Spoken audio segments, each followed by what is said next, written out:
So hello guys, आज हम करेंगे 3D क्रिस्टल सिस्टम, जो कि 7 क्रिस्टल सिस्टम्स हैं हमारे पास।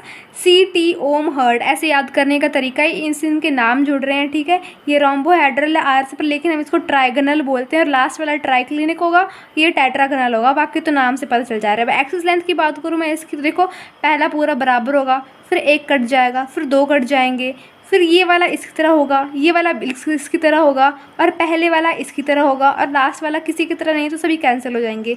एंगल की बात करूँ तो पहले 3 के एंगल बिल्कुल सेम रहेंगे। फिर बीटा नाराज़ हो जाता है, ठीक है। फिर गामा नाराज़ हो जाता है, वो 120 के बराबर रहता है।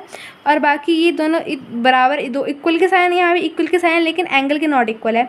और बाकी यहाँ पे नॉट इक्वल, तो यहाँ पूरा का पूरा नॉट इक्वल है, ठीक है। अब नंबर ऑफ लैटिस कितने, तो आपने याद रखना है 32 एंड 42 याद रखना है। 1 1 1 याद करना पड़ेगा। 32 42 1 1 1।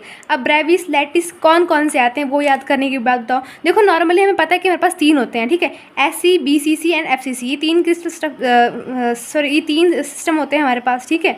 तो 3 में तो ये आ जाएंगे, 2 में आपने, मेन बात ये है कि आपने सिंपल क्यूबिक हर एक में चलाना है, ठीक है। अब बाकी चेंज होते रहेंगे। तो आपको नॉर्मली इतने पता होते हैं मैक्सिमम बच्चों को, मतलब SCC BCC एंड FCC, ये सब पता होता है आपको, है ना। फिर हमें ये करना है, FCC को कैंसिल कर दिया, BCC ले लिया। फिर 4 बोले हैं तो SC BCC एंड FCC आ गया। और एक नया कौन सा लाऊं, नया आएगा बेस सेंटर्ड, बेस सेंटर्ड। तो यहाँ पे 4 लिखे हैं तो 4 लिखने पड़ेंगे, 2 लिखने हैं। अब मैंने बताया कि सिंपल तो हर एक में लिखना पड़ेगा तुम लोगों की।